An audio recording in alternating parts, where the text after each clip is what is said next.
So let's react to some of the myths surrounding feminism.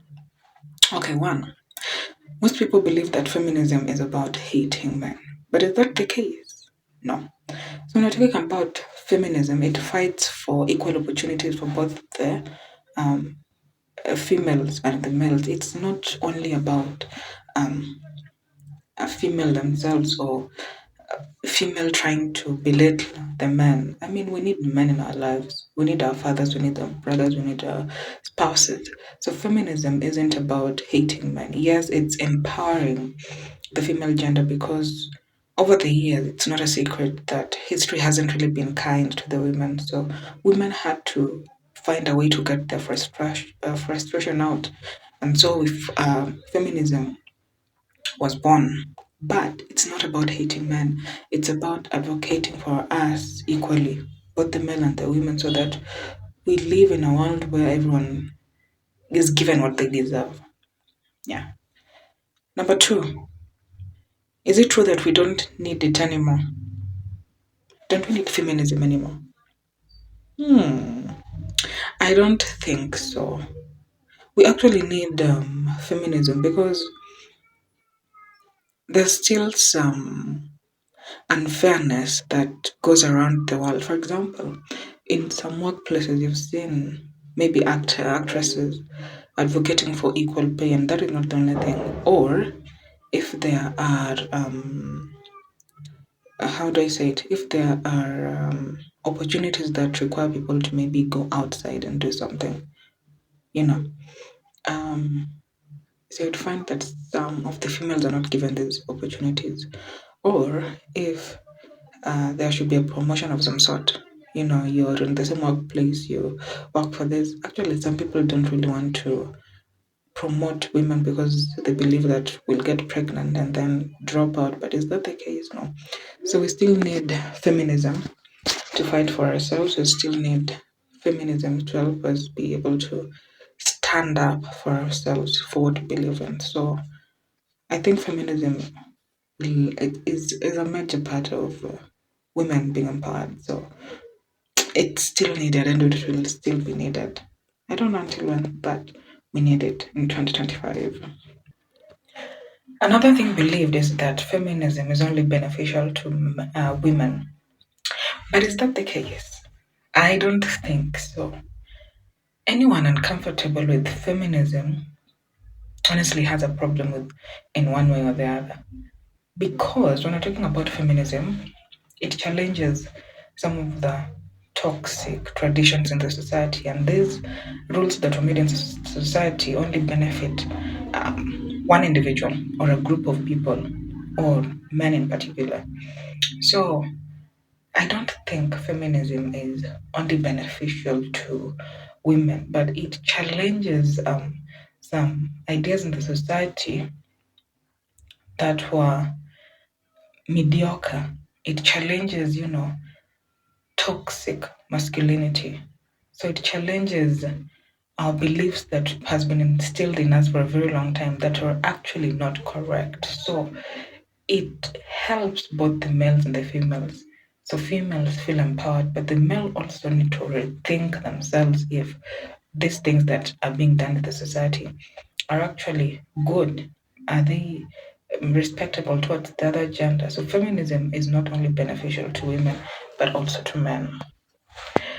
Another belief is that feminism is only for women.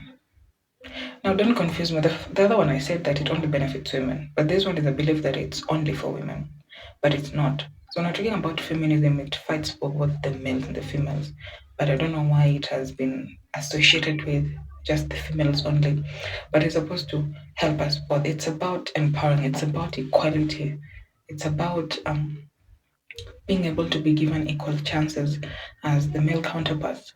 That we have earned, not just given. Let's not step over that. It's important to, if you want something, you go for it, but you work for it. Don't wait to be given in silver platter. And that is why maybe people believe that females don't, work or something like that. But you have to earn it. So when you earn it, it actually not only for women, but for men, because it fights for equality.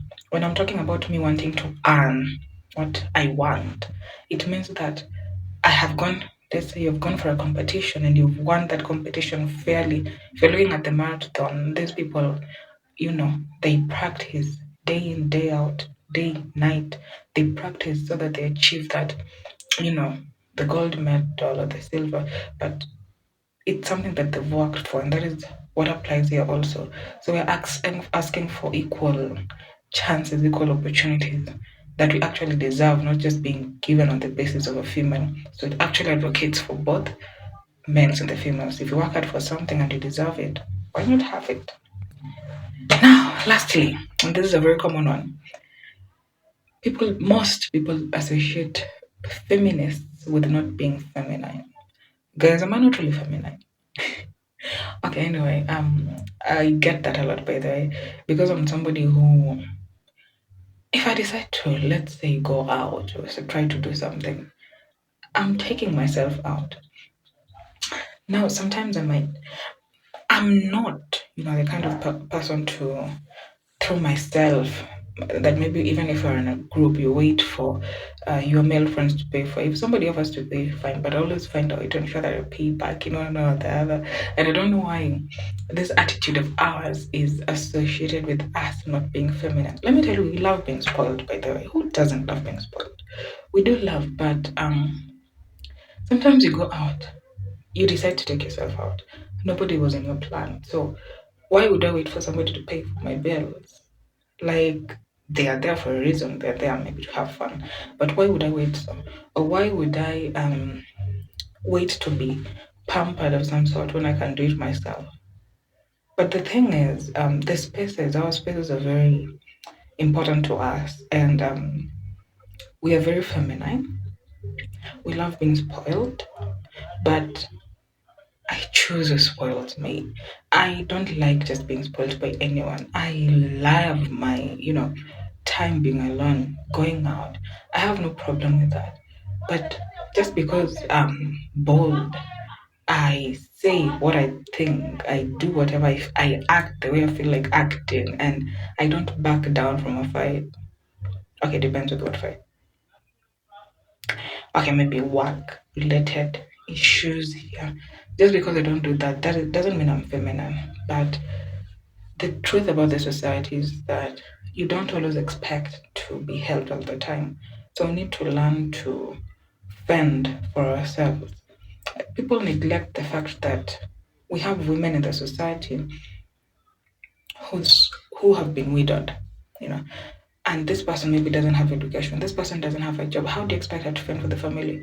People are just, I don't know, by some feel like, yes, they are the protectors, but life is also life. It can show you a lot of things.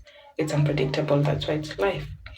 And if I'm not able to fend for myself, I'm not able to stand up for myself, and I happen to find myself alone, who will I be calling for help? And let me tell you, when you have nobody, when you don't have the self awareness that you need to be you to and for yourself, do these things for yourself, you'll have a lot of trouble because nobody is going to come to save you.